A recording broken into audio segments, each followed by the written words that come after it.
Alright, man, NBA 2K19, my team, online triple threat gameplay in the background, man. Early in the morning from, like a night ago, well, a morning ago or whatever, man. It was early, man. Like, I didn't expect nobody to be online. You know, I thought my team was going to be fly, you know. I was like, alright, man, ain't nobody going to be stupid enough to get online and waste these contracts. And then I ran into this man right here with the pink diamond Allen Iverson, the diamond Andre Iguodala, and the everyday, all day Kawhi Leonard, man.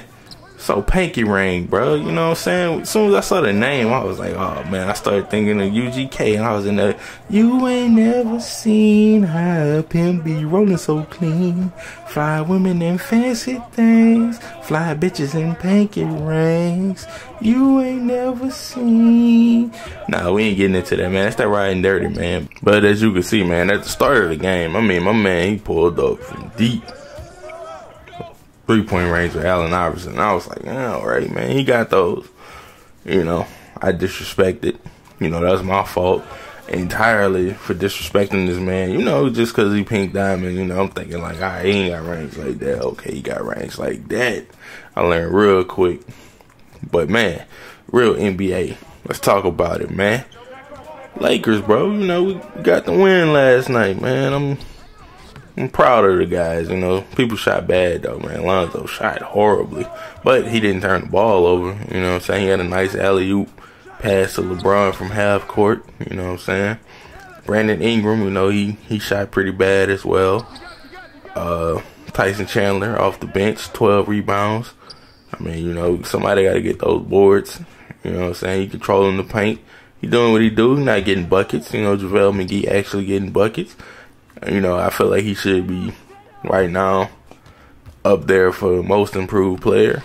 Either, you know, him and, you know, probably somebody from Toronto, you know what I'm saying? Jimmy Butler being traded to the 76ers, man, I still think that, I think they might be, you know, somewhere like third or fourth best in the East, man. Like, I still got Toronto up there, man.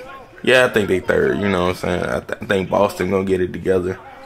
And then Philly, and probably still Milwaukee at number 4. You know, I think that's how the East gonna end up playing out.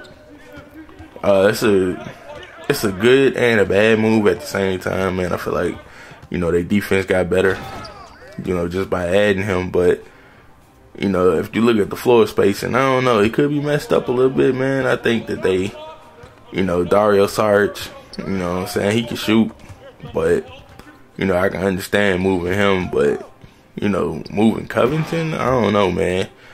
So I don't know how they gonna run it, man. I feel like JJ Redick need to be in the lineup, so they probably gonna have to go Fultz, Redick, Butler at the 3, Simmons at the 4, and Embiid at the 5. But, you know, I don't know if, you know, I don't know if Ben Simmons, you know, want to run the 4 or not, you know what I'm saying? Because, you know, I mean, he's a ball handler, you know what I'm saying? He make moves with the ball, he passed that joint, you know what I'm saying? I mean, if he working on his jump shot, you know, who knows, man? He could be, you know, he basically another Giannis type player. But, hey, I don't know, man. So it's going to be interesting, you know. No LeBron over there. I can't believe the Cavs 1-11, bro. I can't believe they actually over there selling tickets for like $2 for people to get into the game. I mean, that's kind of cool, but at the same time, it's kind of sad, you know, for a team to drop off like that major, man. Like, dang, bro. Like, I mean, just a year ago, you know what I'm saying? Like, high hopes, expectations, and everything, you know, because the players that they had on the team, and then all of a sudden they blew it up. You know, trade everybody, man. You wake up like, this player been traded from the Cavs. You know, 30 minutes later, this player been traded. I'm like, goodness, man. So I don't know what they gonna do, man. Like, dang, man, it's crazy, man. The impact one person could have on a team, man. I mean, like, as of right now, honestly, bro, the Lakers are like pretty much in the same position that they were in last year. Because last year around this time, I think they I think they had like the same record, and then all of a sudden, you know, they kind of couldn't get it together. You know, they had some stretches, you know, won like 5 games in a row, and then they end up losing like 7 in a row or something like that. Something crazy, man. Like, so I really hope this year, man, they really do get it together. You know, I don't know, man. NBA this year so far, man, has been kind of strange, man. People complain about defense on 2K. You know, like, oh man, people scoring too much, you know, on both games actually. But, you know, people always complaining about like how they can't play defense. Man, have you watched the NBA this year? I mean, it looks like nobody can play defense. Maybe 2K predicted the future. And, you know, they're like, yo, defense overrated. Even though I feel like this game got better defense than 18 does. That's a fact to me. But at the same time, the NBA, like, defense as a whole, I mean, you got teams out here dropping 130 points a game, man. Like, man, I think I looked at the stats. So last week, I don't know, it probably went down, but last week the Orlando Magic was the only team in the league not scoring over 100 points per game, and they were averaging 99.9 points per game. That is crazy, man. 31 teams are scoring over 100 points, and 11 of them were scoring over 110. That is crazy, man. Like, that's insane, man. Like, you know, I'm used to, you know, games being like, you know, like 97 to 91 or something like that. You know, like, I don't know what's going on, man. You go back like 10 years, man, you wasn't getting buckets like this, man. Like, maybe the Suns or something, you know, team that had like a run and gun offense. But until they ran into like a superior defensive team, and then everything slowed down to a crawl. I mean, if the Spurs versus the Pistons in 2005 was played the way that the NBA going right now, man, that series would have been actually exciting, man. But it was a defensive grind. It was 7 games. It was drawn out. It was stretched out. It was oh man, I fell asleep just thinking about it, man.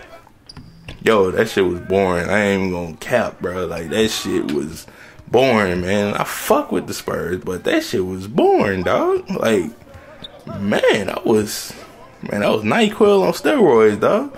Like, man, it was hard to watch them games, bro. Then the fact that it went 7 games, it was kind of like inevitable that it had to go 7 games. You know, it's like, okay, this shit gotta go 7 games simply because the fucking you know, we gotta make our money off this shit. So, you know, that's all it came down to, was just them making their coins back, getting them snaps. So, you know, it's all about the money, man. Like, that shit probably should have ended in like 6 games. But hey, man, you know, Ginobili was going off, man. He was doing this thing, man. But yeah, that shit was mad boring, bro. I mean, when the Pistons beat the Lakers, you know, as a Laker fan, like, I was still excited watching those games. I mean, they beat the fuck out the Lakers, though, man. Game 5, bro, that shit was embarrassing. Man, like, I'm gonna tell you what was bad about it, right? So, I was talking to an old head, and he used to hoop, like, way back in the day, you know what I'm saying? He ain't get on the NBA level, but you know what I'm saying? He was on, like, the overseas level and shit. So what he told me was, he was like, I guarantee you that the Pistons gonna beat the Lakers.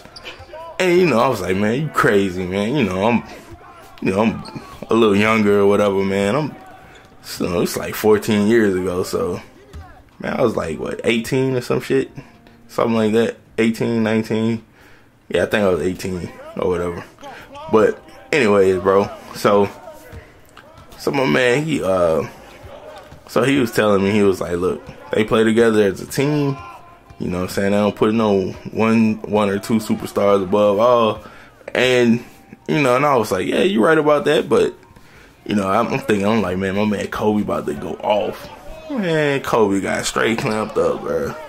My man got clamped up bad, dog. I mean, as soon as he touched the ball, man, he got 2-3 niggas hanging on him, man. Then you got long ass Tayshaun Prince. Tayshaun Prince was clamping him up. You know what I'm saying? And if he ever got by Tayshaun, Richard Hamilton was on his neck. You know what I'm saying? Shaq was Shaq. I mean, you know, they wanted to win. They probably should have, you know, got the ball to Shaq more.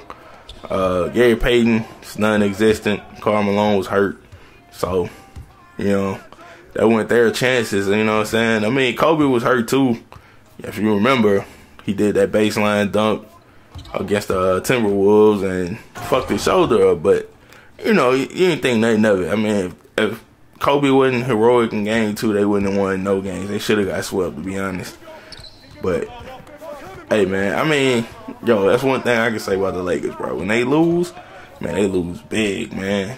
Like, 0-3, when they was trying to four-peat, man, the Spurs beat the dog crap out of them in Game 6, man. I think they beat them by, like, 20-something. It was bad, man. I don't remember, man. Hell, it might have been, like, 30. Fuck. Then they got, you know what I'm saying, they got drugged by the Pistons. Then the Celtics in 08 drugged them. Sent them to the woodshed. 2011, the Mavericks beat the crap out of them in Game 4 to sweep them. I'm like, god damn. So, hey, man, shit, if you're gonna lose, I guess you gotta do it big, bro. You know what I'm saying? Like, what better way to lose? But yeah, right now, man, this NBA season crazy, man. Like, I mean, I'm enjoying it, man. It's, you know, as a fan, man, it's fun to watch these teams score, you know, all these baskets. Of course, you want your favorite teams to always win, but, you know, they can't win everything because nobody can stop nobody. And if you start shooting terribly, you know, it's a possibility the other team probably going to be hitting or, you know, doing all type of stuff, man. They talking about Giannis working on three-point shot. Giannis working on a three-point shot. Man, if you don't get the hell up out of here, man. Yo, man, I don't want to see that. Man, the way this man, yo, bro, Giannis on 2K is crazy. Yo, man, and my team, so everybody got the Giannis card, everybody that bought the game. Man, his speed say like 73 or some shit, right? Man, yo, I swear this dude move with 99 speed, bro. You cannot catch this man.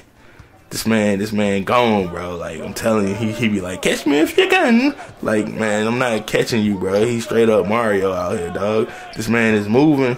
He moving so damn fast, bro. The game can't keep up with him, man. So if you give him a three-point shot, man, it's over. I mean, I've seen some people hit threes with him. Like, I left a dude open. I was like, man, you ain't hitting shit. Splash. I was like, hold up. Nah, that was a bug. Man, he did it again. I was like, oh, man, this man know how to shoot with Giannis, bro. It's over, man. There's nothing I can do about it. But my team, triple threat, online, 2K19. Man, you know what it is. It's your boy. Well, maybe, man. I appreciate all y'all, man, for watching, man. I'm out, man. Peace.